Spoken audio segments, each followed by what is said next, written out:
ہوتا ہے ہر سوال اور ہر ضروری سوال کے جواب کے لیے تجربے، تحقیق اور حقائق پر مبنی پاکستان کا سب سے قابل اعتبار نیوز پروگرام جی فار غریرہ۔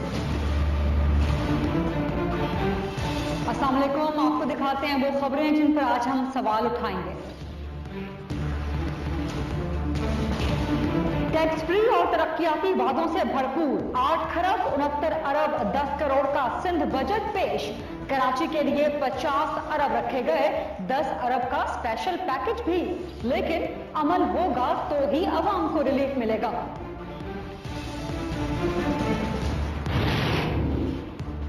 تعلیم، صحت اور لوکل گورنمنٹ نظر انداز۔ پنجاب کا اگلا بجٹ آنے کو ہے، لیکن پچھلے بجٹ ہی ابھی تک استعمال نہیں ہو سکا۔ 37% رقم ناکارہ رہ گئی یا کرپشن میں چلی گئی؟ شیخ رشید کی عمران خان سے اچانک اور اہم ملاقات، عید کے بعد حکومت مخالف تحریک چلانے کا فیصلہ ہو گیا۔ حکومتی دعوے اور انتظامات کسی کام نہ آئے، رمضان کے دوران ملک بھر میں مہنگائی میں 100% اضافہ۔ اور خواتین کے ساتھ بدسلوکی کے واقعات بڑھتے بڑھتے پارلیمنٹیرینز تک پہنچ گئے۔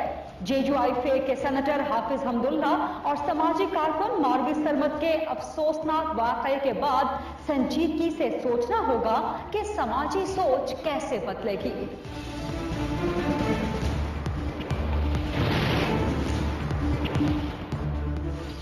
ٹیکس سے خالی لیکن ترقیاتی وعدوں سے بھرپور سندھ کا بجٹ آج پیش کر دیا گیا۔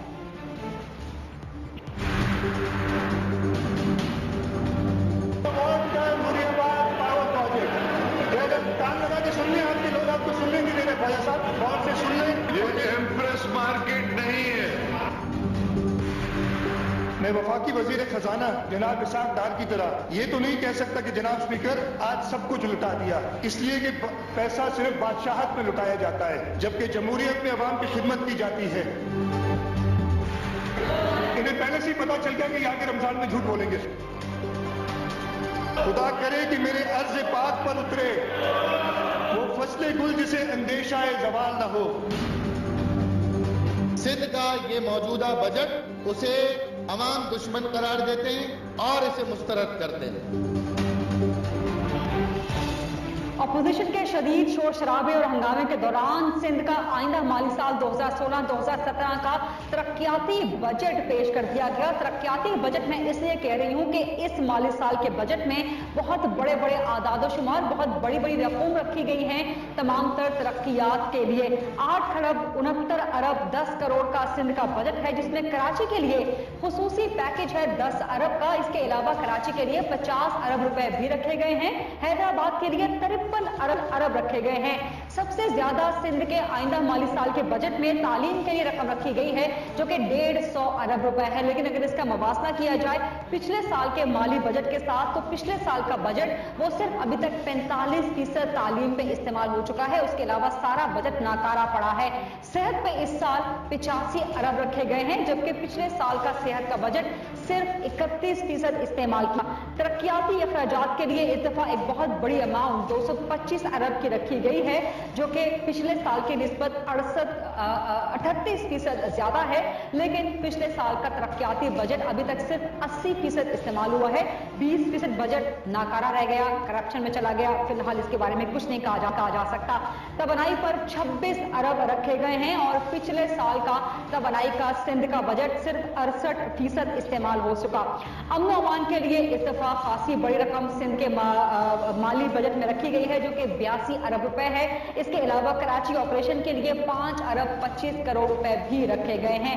بلدیات کے لیے بھی اچھی رقم 60 ارب کی رکھی گئی ہے، جبکہ خصوصی تعلیم کے لیے اس دفعہ 68% اضافہ کیا گیا ہے سندھ کے مالی بجٹ میں، لیکن پچھلے سال کا اسپیشل ایجوکیشن خصوصی تعلیم کا بجٹ ابھی تک استعمال ہی نہیں کیا جا سکا۔ 50,000 مزید نوکریاں اگلے مالی سال کے لیے دینے کا اعلان کیا گیا ہے، جن میں پولیس میں 20,000 نئی نوکریاں اور محکمہ تعلیم میں 10,000 नई नौकरियां देने का ऐलान किया गया है।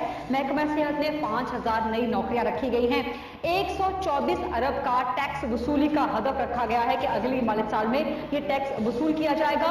पानी जो कि कराची का बहुत बड़ा मसला है, तो बहुत लंबे अरसे से जो पेंडिंग जो इल्तिबा का शिकार थे पानी के मंसूबे K4 और S3, K4 के लिए 6 अरब रखे गए हैं, जबकि S3 के लिए 1 अरब रुपए मुख्तस किए गए हैं।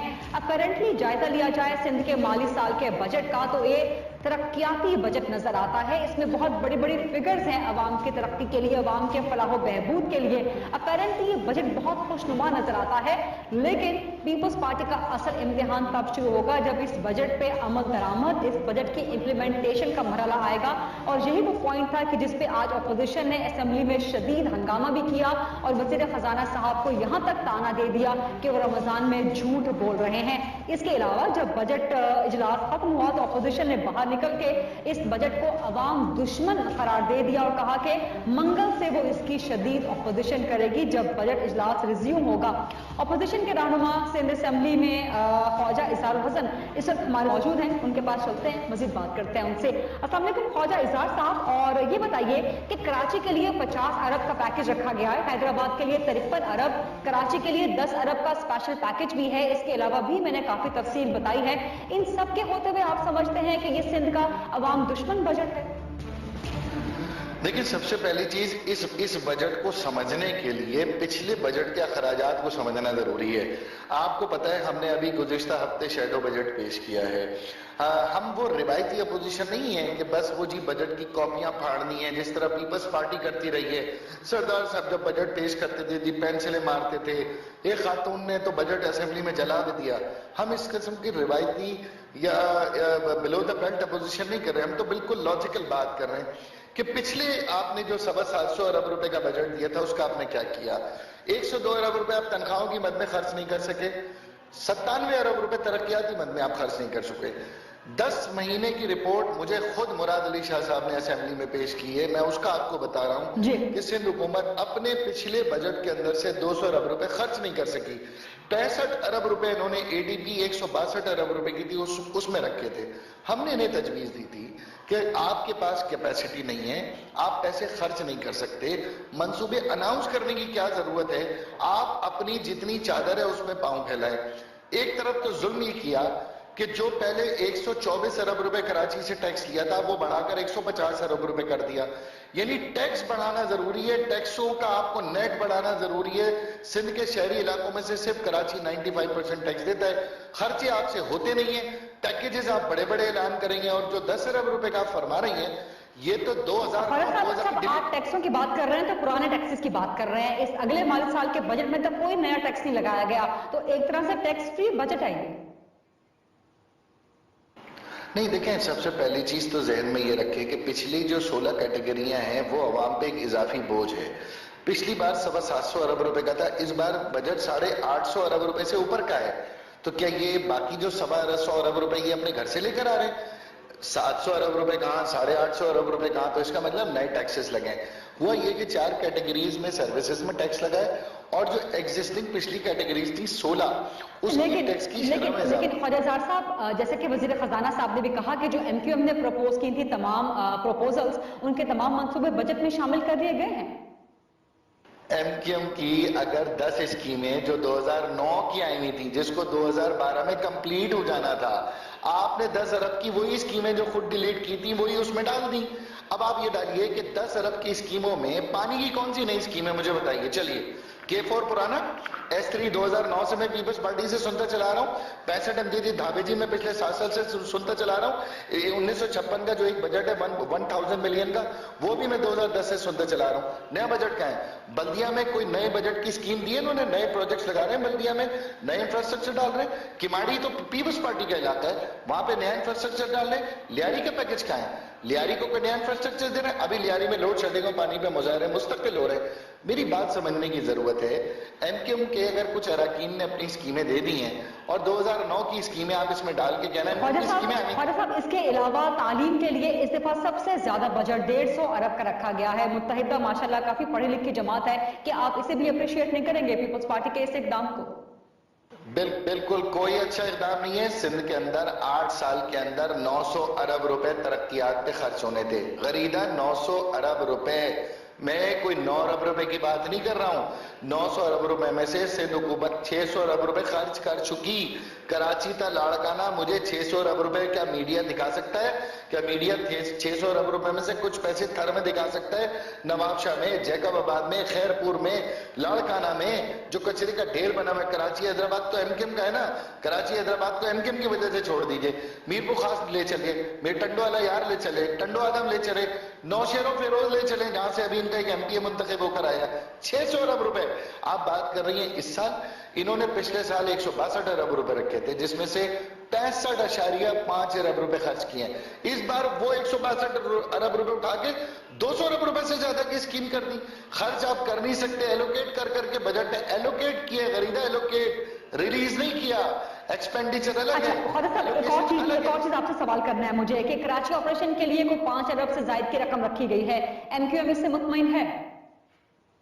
मैं कराची ऑपरेशन में आप जितने भी पैसे रख दें, कराची ऑपरेशन के अंदर मैं वही बात करूंगा कि आपने पिछले साल 60 अरब रुपए रखे थे, इस बार आपने 70 रख दिए। मेरा भी रिकमेंडेशन ये था कि आप 70 अरब रुपए लॉ एनफोर्समेंट एजेंसीज पे। लेकिन आप ये बताइए, क्या औरंगी टाउन में आपके जो पुलिस वाले मारे गए, क्या इस वजह से नहीं मारे गए कि उनकी बुलेट प्रूफ जैकेटें वो बोकस थी, उसमें स्कैम था, उनके पास बुलेट प्रूफ हेलमेट्स नहीं है, मोबाइल्स हैं, मोबाइल्स पे कैमरे नहीं है, कैमरों की रिकॉर्डिंग्स नहीं है, इसी तरह वेपन्स हैं, वो चलते नहीं है। क्या आपके पास एपीसी का स्कैम सेनेट पे 1 साल से नहीं चल रहा? होम डिपार्टमेंट की प्रोक्योरमेंट के ऊपर हाई कोर्ट का सोमोटो एक्शन है। अब आप बताएं, यही पुलिस, यही रेंजर्स जिसको आपने इक्विप करना हो, कराची के अंदर 3 बार पीपल्स पार्टी अपने बजट में ला चुकी है, हम सीसीटीवी कैमरे लगा रहे हैं, हम सीसीटीवी कैमरे लगा रहे हैं 3 दफा, और चौथी बार सीसीटीवी कैमरों का स्कीम आया। इतने सीसीटीवी इतने बजट में तो बर्रे सगीर एशिया में हर गली में कैमरे लग जाने थे, जितने इन्होंने दावे किए। कराची में कैमरे नहीं लग सके, जो कैमरे हमारे दौर में लगे थे वो भी बेच खाए बहुत सारे लोग। तो मेरी गुजारिश ये, मैं यही बात करूंगा, पैसा रखना एक अलग चीज होता है, पैसा खर्च करना एक अलग चीज होता है। रखने को आपको बड़ा अच्छा लग रहा है जी, बड़ा अच्छा है, इससे अच्छा बजट में 2 दिन में आपको खुद बना के दे सकता हूं। लेकिन जब खर्च करने की बात आती है तो करप्शन माफिया, परसेंटेज माफिया, फिर आपकी जो पॉलिसीज है, आपकी जो इंतजामी बिगाड़ है, वो फिर खुलकर बेनकाब हो जाता है। ठीक है, बहुत बहुत शुक्रिया। असेंबली में अपोजिशन लीडर ख्वाजा इजहार साहब भी वही बात कर रहे थे कि बजट बनाने को तो बना दिया जाता है, 2 दिन में एमक्यूएम भी बना सकती है, लेकिन असल मरहला तब आता है जब पैसे खर्च करने पड़े, जब बजट पर अमल दरामद करना पड़े। सिंध के बजट की सूरत हाल तो आपने जाननी, एक ब्रेक लेंगे क्योंकि पंजाब का बजट भी आने वाला है, तो आपको बताएंगे कि अगले बजट की तैयारी है, लेकिन पिछला बजट ही अभी तक मुकम्मल नहीं हो सका। तालीम, सेहत और लोकल गवर्नमेंट पिछले बजट में नजरअंदाज रहे।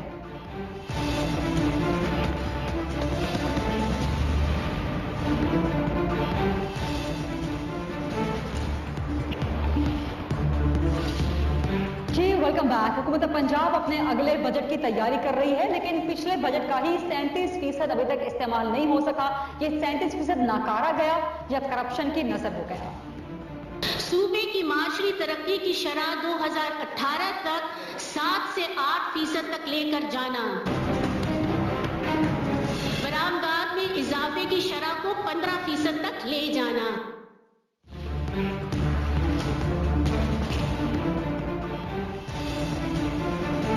जी, पंजाब के अगले बजट की तैयारी चल रही है, लेकिन अभी तक पिछले माली साल के बजट को ही मुकम्मल इस्तेमाल नहीं किया जा सका। जो हमारे पास फिगर्स आई हैं उसमें पिछले माली साल का बजट 37% अभी भी इस्तेमाल नहीं हुआ, जिसमें पंजाब के तमाम महकमे शामिल हैं। इसमें जो स्कूल एजुकेशन है उसका 52% बजट है जो कि अभी तक इस्तेमाल नहीं हुआ। हायर एजुकेशन का 28% बजट अभी तक इस्तेमाल नहीं हुआ। सेहत का 38% बजट अभी तक इस्तेमाल नहीं हुआ। बल्दियात का 41% बजट है जो कि अभी तक इस्तेमाल नहीं हुआ। इस तरह से तालीम, सेहत और लोकल गवर्नमेंट के वो अहम तरीन शोबे हैं कि जिनके पिछले माली साल के बजट अभी तक या तो नाकारा पड़े हुए हैं या फिर करप्शन की नजर हो गए। पिछले माली साल के तालीम के, सेहत सेहत के, लोकल गवर्नमेंट के ही बजट इस्तेमाल नहीं हो सके और पंजाब में तालीम, सेहत और लोकल गवर्नमेंट की सूरत हाल सबके सामने है और इस माहौल में अगले माली साल के बजट की तैयारी की जा रही है। तरक्याती बजट के लिए 400 अरब रुपए एलोकेट हुए थे, जिसमें सिर्फ 228 अरब अभी तक इस्तेमाल हो चुके हैं। ऐसा क्यों है? ऐसा क्यों है कि पिछले साल का लैप्स हो रहा है, पिछले साल की कोताहियां हैं बजट की और हुकूमत पंजाब, वजीर खजाना पंजाब अगले माली साल के बजट की तैयारी कर रही हैं। सवाल करेंगे वजीर खजाना पंजाब डॉक्टर आयशा गौसपा के साथ मौजूद हैं। अस्सलाम वालेकुम डॉक्टर आयशा साहिबा, बहुत शुक्रिया वक्त देने के लिए। ये फिगर्स मैंने सामने रखी हैं, 37% बजट लैप्स कर रहा है पिछले माली साल का, वो अभी तक इस्तेमाल नहीं हो सका, जबकि आपकी वजारत अगले माली साल के बजट की तैयारी कर रही है। जी देखिए, आप जो ओवरऑल फिगर्स बता रही हैं उसमें 68% का इस्तेमाल हुआ है, विच इज करेक्ट। अब सिलसिला ये है कि बहुत सारे ऐसे मंसूबे होते हैं जिनमें थोड़ी थोड़ी सी लैप्सेस आ जाती हैं और उतनी तेज रफ्तारी से आगे नहीं बढ़ पा रहे हैं, तो उसके पैसे जो हैं हम जिसे कहना चाहिए उसी सेक्टर में रीएलोकेट कर देते हैं। और हमारी कुछ पुरानी ऐसी फैक्टर्स भी आ गए हैं प्रोजेक्ट्स की अप्रूवल वगैरह के, जिसकी वजह से यूटिलाइजेशन रेट इतना नहीं रहा, जिसकी इस दफा हम इस्लाहात कर रहे हैं। इंशाल्लाह आपको आइंदा बहुत ज्यादा इंप्रूवमेंट नजर आएगा, जैसे आपको इस साल नजर आ रहा है with respect to last year. अगर पिछले साल के मुकाबले में आप देखें तो इस दफा की बजट यूटिलाइजेशन बहुत इम्प्रूव्ड है, they are much higher than we were in the 14-15 से अगर हम कंपेयर। अब ये इस्लाहात आहिस्ते आहिस्ते अपने आप को इंस्टीट्यूशनलाइज कर रही हैं और इसमें अब हम इंशाल्लाह मजीद पेशरफ करेंगे। देखिए एक अच्छा, अगर आप मुझे सवाल करने की इजाजत दें तो 14-15 का बजट भी कम से कम 40% तक लैप्स कर रहा था, अब 15-16 का 37% लैप्स कर रहा है, तो ऑलमोस्ट सेम फिगर्स हैं कि इन महकमों ओवरऑल अगर आप देखें तो आपको डिफरेंस दोनों में ज्यादा नजर आएगा। उधर 15-16 और उसके पहले जो बजट हैं उसके इम्प्रूवमेंट। देखिए पॉइंट है, हम कुछ प्रोविंशियल रिफॉर्म लेके आ रहे हैं पब्लिक फाइनेंशियल मैनेजमेंट में, जिसमें यूटिलाइजेशन की डेफिनेशन को भी हम चेंज कर रहे हैं। हो ये रहा था कि अगर फेडरल फाइनेंस डिपार्टमेंट से रिलीज हो जाते थे फंड तो यूटिलाइजेशन में काउंट हो जाते थे। हम असल में यूटिलाइजेशन, और ये रिवायत रही है, हम इसके मेयार को जरा ऊपर लाने के सिलसिले में हमने इस दफा थोड़ी सी परफॉर्मेंस कॉम्प्रोमाइज। आयशा साहब ये क्लियर कर दीजिएगा कि जो 37% लैप्स हो रहा है पिछले माली साल का बजट, वो रकम नाकारा गई है या करप्शन की नजर हो गई है? करप्शन की तो खैर कतई तौर पे ज़ाहिर है, जब यूटिलाइज ही नहीं हुई तो कहाँ से करप्शन की नजर होगी। वो रकूम जो है वो अभी तक यूटिलाइज नहीं हुई, वो बजट में ही है और करप्शन का इसमें सवाल नहीं है, बिकॉज हम ट्रांसपेरेंसी अकाउंटेबिलिटी पे और करप्शन पे इस सूबे में बहुत ज्यादा सेंसिटिव है। We are doing all whatever we possibly can कि ये चीज को अब हम। आयशा साहब का इसका मतलब ये लिया जाए कि हुकूमत पंजाब बजट तो बहुत अच्छे बनाती है लेकिन उसकी इम्प्लीमेंटेशन नहीं हो पाती, और ये भी फरमाइएगा कि जो आइंदा बजट आप लोग प्रिपेयर कर रहे हैं उसमें अपोजिशन की तजवीज़ वगैरह शामिल कर रहे हैं? देखिए हुआ ये है कि असेंबली में प्री बजट सेशन हमने रखा, उसके बाद एक क्वेश्चनर तक लोगों ने डिस्ट्रीब्यूट किया अपनी तरजीहात बताने का, और उन सब के बेसिस पे हम अगला माली साल का बजट फाइनलाइज कर रहे हैं। आपको ये बात सुन के बहुत खुशी होगी कि जो तरजीहात हमें उन प्री बजट सेशन से दी गई थी, हमने एग्जैक्टली उन्हीं तरजीहात के बेसिस पे अपनी, और वो इतनी हमारी ग्रोथ स्ट्रैटेजी के इन लाइन थी, हमारी अपनी तरजीहात से इतनी हम आम थी कि हमें उसको इनकॉर्पोरेट करने में कोई मुश्किल दरपेश नहीं आई। बहुत बहुत शुक्रिया। पंजाब वज़ीर खजाना डॉक्टर आयशा गौसपा हमसे बात कर रही थी, बता रही थी कि पिछले माली साल का बजट 37% लैप्स क्यों कर रहा है, 37% नाकारा क्यों हुआ है, और ये भी बता रही थी कि अगले माली साल का जो बजट बनाया जा रहा है उसमें अपोजिशन की तमाम तजावीज़ को शामिल किया जा रहा है। एक ब्रेक लेते हैं और ब्रेक के बाद आपको तफसील से आगाह करेंगे कि ईद के बाद हुकूमत मुखालिफ तहरीक चलाने का फैसला हो चुका है।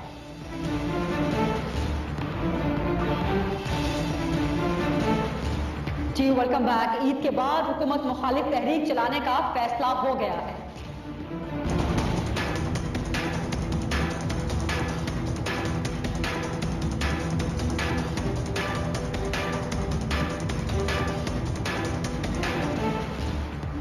अवामी मुस्लिम लीग के सरबराह शेख रशीद अहमद साहब की आज मुलाकात हुई। पाकिस्तान तहरीक इंसाफ के चेयरमैन इमरान खान साहब से अचानक और अहम तरीन मुलाकात हुई, जिसमें यह फैसला किया गया कि TORs अगर हुकूमत के साथ मिल बैठ के गुफ्तगू के जरिए, बातचीत के जरिए तय ना पाए गए तो फिर ईद के बाद सड़कों पे आया जाएगा, हुकूमत मुखालिफ तहरीक चलाई जाएगी। इसी के साथ आज की खबर यह है कि जब ये मुलाकात हुई शेख रशीद साहब की और इमरान खान साहब की, उसी वक्त नून लीग रहनुमाओं ने एक प्रेस कॉन्फ्रेंस की और अपने खदशात से आगाह किया कि वज़ीर आज़म के खिलाफ एक साजिश हो रही है। क्या नून लीग ने भी भांप लिया है कि खतरा उनके सर पे मंडला रहा है? ईद के बाद सवाल करने के लिए चलेंगे हम मुस्लिम लीग के सरबराह जनाब शेख रशीद अहमद साहब मेरे साथ मौजूद हैं।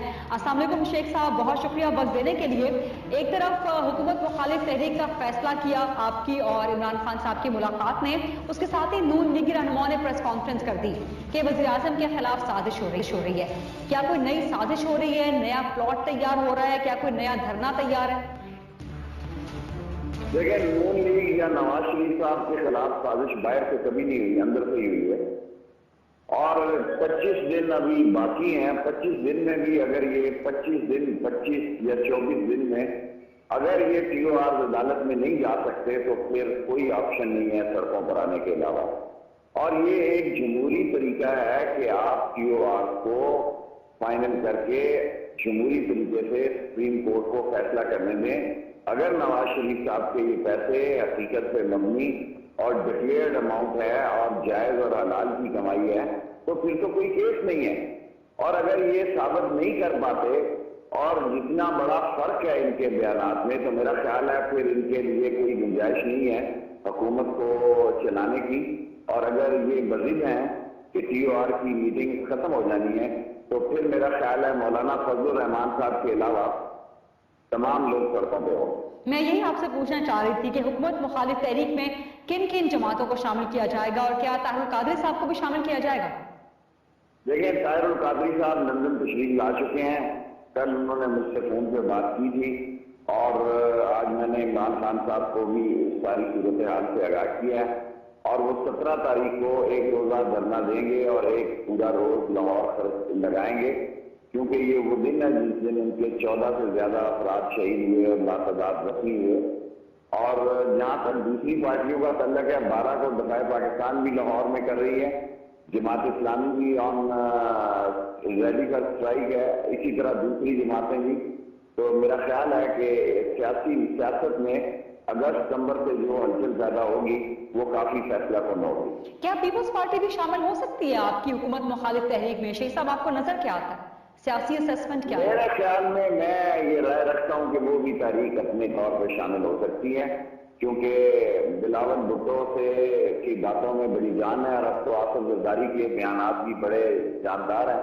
और अगर पीपल्स पार्टी भी शामिल हो जाती है तो वो सारी पार्टियां जो धरने में नवाज शरीफ साहब के साथ थी माइनस फजलुर रहमान के, सारी पार्टियां सड़कों पर होंगी। तो उस हुकूमत मुखालिफ तहरीक का एजेंडा, उसका मकसद क्या होगा कि वज़ीर आज़म और उनके खानदान का एहतसाब किया जाए या फौरन से इस्तीफा मांगा जाएगा?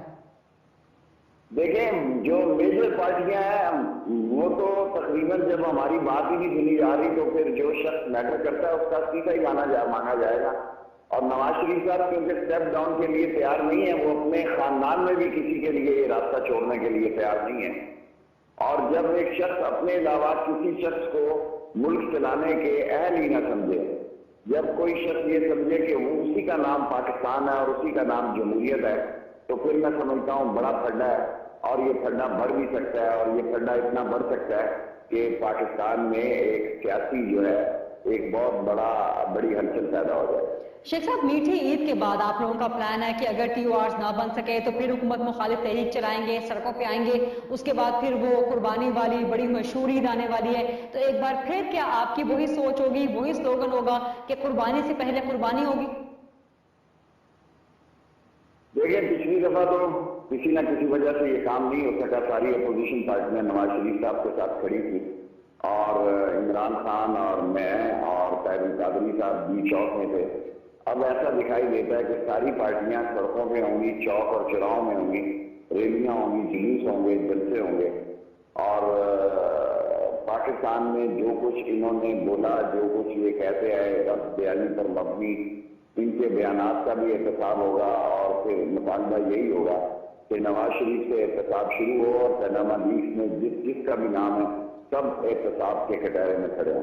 اب شیخ صاحب، عمران خان صاحب تو انہوں نے آج بات کرتے ہوئے کہا ہے کہ جب وہ سڑکوں پہ لائیں گے عوام کو تو 10% پاکستانی وہ سڑکوں پہ لے آئیں گے۔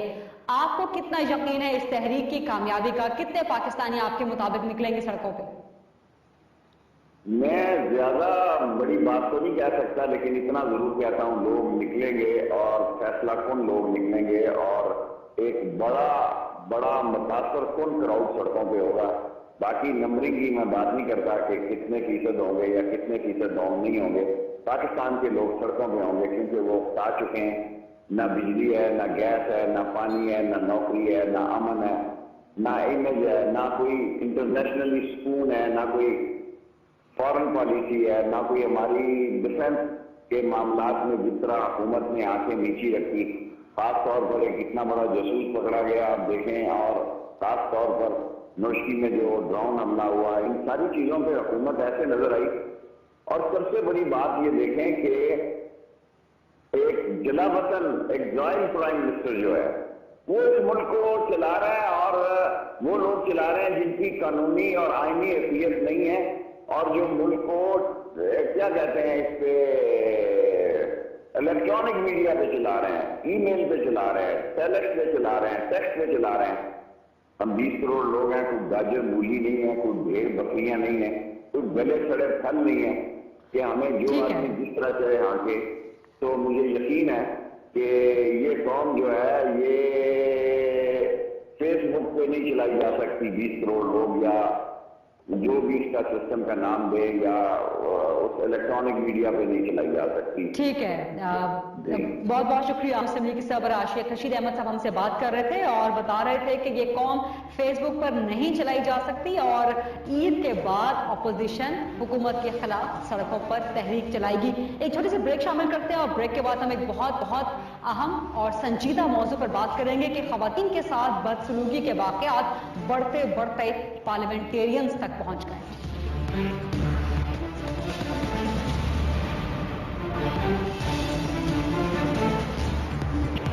جی ویلکم بیک۔ خواتین سے بدسلوکی کے واقعات اب بڑھتے پارلیمنٹیرینز تک پہنچ گئے ہیں۔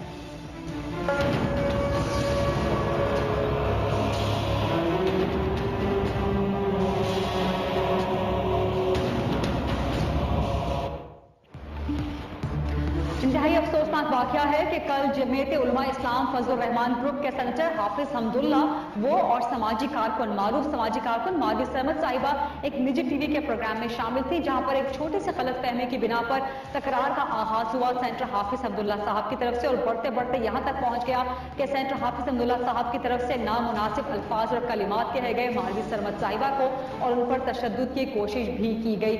ماروی سرمد صاحبہ نے پولیس شکایت بھی درج کروا دی ہے سینیٹر حافظ حمداللہ صاحب کے خلاف۔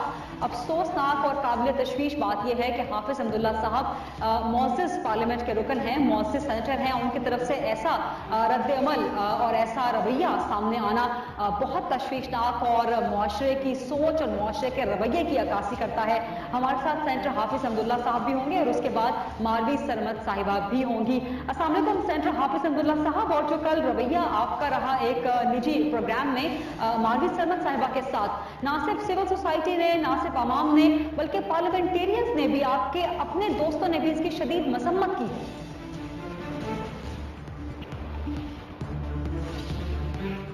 بسم اللہ الرحمن الرحیم۔ پہلی بات تو یہ ہے غریزہ میری کہ جس ایشو کو آپ نے آج اٹھایا ہے، جس کے بارے میں مجھ سے سوال کرتی ہے، اور آپ نے یہ بھی ساتھ کہا کہ بہت سے پارلیمنٹرین ہیں، انہوں نے یہ مذمت بھی کی ہے، لیکن میں ان پارلیمنٹرین کی خدمت میں اتنا عرض کرنا چاہتا ہوں کہ انہوں نے کس بنیاد پر اپنا وزن ایک ایسی پہلو میں ڈال کے اپنے پارلیمنٹرین اور عوام والا کے رکن کے مقابلے میں، جو وہ پارلیمنٹرین بھی نہیں ہے اور ان کی کوئی معاشرے میں پارلیمنٹرین یا سیاسی حوالے سے ان کی ایسی حیثیت بھی نہیں ہے، ادھر کیا ہوا کیا نہیں ہوا वो तो मुझे मालूम है, तो जो मैंने बर्दाश्त किया। लेकिन पार्लियामेंटेरियन को होना चाहिए कि वो मुझसे पूछे, सबके पास मेरे नंबर है, वो मुझसे पूछ सकते हैं। लेकिन हाफिज साहब, कल जो फुटेज सामने आई है उसमें वाज़ेह है कि ज्यादती आपकी तरफ से उसका आगाज हुआ है। मेरी बात सुनिए गरीदा बहन, ये बिल्कुल वो मेरी पहलू में बैठी थी। अगर मैं हमलावर होता, उनको मारता, तो मेरे पहलू में थी, मैं थप्पड़ मार सकता था उसको। लेकिन ये बहुत बुरी बात है कि मैं एक खातून पर हाथ उठाऊं या उन पर हमला करने की कोशिश करूं। अगर मैं इरादा रखता तो मेरे पहलू में बैठी थी, वो तो मैं कुर्सी से खड़े होकर जा रहा था, वो फुटेज दिखाया जा रहा है, जो बीच में फैजल हसन चौहान भी खड़े हैं। लिहाजा इससे ज़्यादा अगर आप ख़वातीन पर तशद्दुद की बात करते हैं, मैं आपसे इस मामले में बहुत सख्त हूँ कि जो भी कानून अपने हाथ में लेके बच्चियों पर, ख़वातीन पर तशद्दुद करते हैं, न इस्लाम इसकी इजाज़त देता है, न इंसानियत इसकी इजाज़त देता है। असल मुश्किल कहाँ है? मैंने कल भी यही बात की गरीदा बीबी, मैंने कल भी यही बात की, खुदा गवाह है। मैं जब ज़्यादती वहाँ से शुरू हुई, मैंने उसके जवाब में ये कहा कि बजाय इसके कि हम एक दूसरे पर तनकीद करेंगे, एक दूसरे की ज़ात पर हमला करेंगे, एक दूसरे पर तनकीद, एक दूसरे पर ज़ाती हमले बिल्कुल नहीं होने चाहिए। लेकिन हाफिज अब्दुल्ला साहब, वाज़ेह है कि ज़्यादती का आगाज आपकी तरफ से हुआ, ना कि दूसरे फरीक की तरफ से। मैं आपसे इत्तिफाक करता हूँ, बिल्कुल 100% इत्तिफाक करता हूँ। ज़ाती हमला जो भी करता है गलत करता है। इशू पर बात होनी चाहिए, जो एजेंडा है, जो इशू है, जो मौजू है, उन पर बात होनी चाहिए। मेरी राय से आप इख्तिलाफ कर सकती हैं, बेशक करो इख्तिलाफ, दलील की बुनियाद पर करें, लेकिन इख्तिलाफ की आड़ में आप जब किसी की शख्सियत को, किसी की ज़ात को, एक पूरी इस्लामी तहजीब को, इस्लामी अक़दार को, इस्लामी तालीमात को तनकीद का निशाना बना रहे हैं, फिर तो मेरे ख्याल में हम मजबूर होंगे। लेकिन बहरहाल आपके रवैये से, आपके नामुनासिब रवैये से ना सिर्फ मारवी सरमत साहिबा बल्कि तमाम खवातीन, मुआशरे में रहने वाली तमाम खवातीन, तमाम लोगों की दिल आज़ारी हुई है। क्या आप मारवी सरमत साहिबा से माफी मांगेंगे? देखिए, मैंने आपको पहले भी कहा माजरत वो मुझसे कर है ना, वो मुझसे माजरत कर ले। पहल मैंने नहीं की है, देखिए पहल मैंने नहीं की, इब्तिदा मैंने नहीं की, इब्तिदा उसने और बैरिस्टर मसरूर ने की है। लिहाजा वो माजरत कर ले मुझसे। उन्होंने जो ज़बान इस्तेमाल किया है, किस किस के खिलाफ इस्तेमाल किया, कैसे इस्तेमाल किया, वो मैं अभी आपको नहीं कह सकता हूँ। मैंने आपको पहले कहा कि मुझे माजूर समझे, मैं इस मौजू पर। ठीक है, बहुत बहुत शुक्रिया, बहुत बहुत शुक्रिया। सेनेटर हाफिज अब्दुल्ला साहब हमसे बात कर रहे थे, अपना मौक़िफ़ दे रहे थे। चलेंगे इस्लामाबाद, जहाँ से हमें ज्वाइन कर रही हैं मारवी सरमत साहिबा। अस्सलाम वालेकुम मारवी, आपने हाफिज अब्दुल्ला साहब की बात भी सुन ली। इंतहाई अफसोसनाक और शर्मनाक वाक़या है जो सेनेटर हाफिज अब्दुल्ला साहब और आपके दरमियान हुआ। फुटेज से वाज़ेह है कि सेनेटर साहब को कोई गलतफहमी हुई थी और उन्होंने आपसे तल्ख़ कलामी का आगाज़ किया, लेकिन फिर भी उनका इसरार है कि ज़्यादती दूसरे फरीक की तरफ से हुई थी और दूसरा फरीक माफ़ी मांगे। आपका मौक़िफ़ क्या है? गरीदा, बहुत बहुत शुक्रिया। मुझे इस सेनेटर के साथ अपेयर नहीं होना था किसी भी शो पर। मुझे नहीं मालूम था कि ये यहाँ पर इस शो में वो भी शामिल होगा। अगर मुझे मालूम होता तो मैं नहीं आती। लेकिन आपका शुक्रिया कि आपने मुझे मौका दिया है। बात यह कि जो इन्होंने जो भी कहा है, मैं इंतहाई अफसोस के साथ कि ये इतनी बड़ी दाढ़ी लेकर फिरते हैं, मजहब का जुब्बा भी उन्होंने ओढ़ा हुआ है, फास्टिंग का भी सारा दिन, रोज़े का भी यहाँ पर चर्चा चलता है, लेकिन इसके बावजूद इस कदर गलत बयानी से काम ले रहे हैं। यानी ये जो फुटेज के अंदर दिखाया गया, ये तो बात दुरुस्त है कि उस वक्त तो वो उठ के बाहर जा रहे थे, लेकिन आपको ये नहीं बता रहे हैं कि बाहर से वे वापस आए और आके इन्होंने मेरा गला दबोचने की कोशिश की, मुझे मुक्का मारने की कोशिश की, जिसको मैंने पीछे होके जो है वो बचाया। और जब इन्होंने मेरा गला दबोचना चाहा तो उनको फयाजुल हसन चौहान साहब ने घसीटा पीछे, और जब वो नहीं घसीट पाए पूरी तरह तो उनके साथ 5-6 लोग न्यूज़ 1 के आए और उन्होंने कुछ 6-7 लोग थे फयाजुल हसन चौहान समेत, जिन्होंने इनको घसीट के स्टूडियो से बाहर किया। उसके बाद इन्होंने दोबारा आने की कोशिश की तो स्टूडियो को अंदर से लॉक कर दिया गया और बाहर भी खड़े होकर मुसलसल गालियां बकते रहे। और आपके प्रोड्यूसर ने मुझसे स्पेशल रिक्वेस्ट की है कि मैं वो गालियां रिपीट नहीं करूं, इसलिए मैं रिपीट नहीं करूंगी आपके एहतराम मुनासिब। लेकिन वो ऐसी वो वो ऐसी गालियां हैं कि जो जिसके जवाब में कम से कम मैं तो खामोश नहीं रह सकती। आप खामोश नहीं रही, आपने पुलिस शिकायत दर्ज करवा दी है, लेकिन ये बदसलूकी के आपने पुलिस शिकायत दर्ज करवा दी है, लेकिन ये बदसलूकी के वाकयात बहुत बढ़ते चले जा रहे हैं। ये असॉल्ट का मामला है और ये इंतहाई गलत बयानी कर रहे हैं, ये बात गलत बयानी कर रहे हैं। और आपने 2 या 3 दफा इनको बताया कि ज्यादती का आगाज इनकी तरफ से हुआ था और ये बार बार मेरे ऊपर, और देखिए बैरिस्टर मसरूर ने की किसी बात से इनका दिल दुखा था, तो ये उन तक रहते मारवी ये इशू उससे भी बड़ा है, मारवी ये इशू उससे भी बड़ा है क्योंकि खवातीन से बदसलूकी के वाकयात मुसलसल बढ़ते जा रहे हैं और इतने बढ़ जाते हैं कि खवातीन की जान तक ले ली जाती है। तो आप क्या समझती हैं कि अवेयरनेस के लिए, सोशल प्रेशर के लिए सिविल सोसाइटी का किरदार और कानून साजी के लिए पार्लियामेंट का किरदार और कानून पे अमल करवाने के लिए हुकूमत का किरदार काफी है? देखिए, सिविल सोसाइटी का जो किरदार है वो तो मैं निभा रही हूं, मैं इसके ऊपर चुप नहीं बैठूंगी और ना ही मैं चुप बैठी हूं। मैं अपनी रियासत के जो कानून नाफिज करने वाले इदारे हैं जिन पर मुझे पूरा एतमाद है, क्योंकि हमारी रियासत अल्हम्दुलिल्लाह एक चलती हुई रियासत है और एक रनिंग बिजनेस है और उसमें खराबियां हो सकती हैं, कमजोरियां हो सकती हैं, मगर हम इसको फेल्ड स्टेट नहीं कह सकते हैं। लिहाजा मुझे अपने इदारों पर एतबार है और मैं वही किरदार जिसका आप जिक्र कर रहे हैं फरीदा, मैं उसी के लिए उसी किरदार को अदा करने के लिए इस वक्त खड़ी हुई हूं और मैं FIR दर्ज कराने की कोशिश कर रही हूं। मैंने कंप्लेंट जो है वो रजिस्टर करा ली है, वो उन्होंने उसका इंदराज कर दिया है, मगर अभी तक FIR दर्ज नहीं हो पा रही है क्योंकि इनका पॉलिटिकल प्रेशर है बहुत ज्यादा। और मैं आपके इस प्लेटफॉर्म से मुतालबा करती हूँ, एक तो इंटीरियर मिनिस्टर से जो फौरी तौर पर अहकाम जारी करे कि FIR मेरा हक है, और दूसरी बात यह है कि जो न्यूज़ 1 की सीनियर मैनेजमेंट है, मैं उनसे मुतालबा करती हूँ कि वो जो फुटेज है, जो CCTV की फुटेज है, वो जारी करें और ताकि ठीक है मारवी, मेरे पास कैसे मुझे खत्म हो चुका है। बहुत शुक्रिया मारवी समद, ये था आज का प्रोग्राम, देखने का शुक्रिया, अल्लाह हाफ़िज़।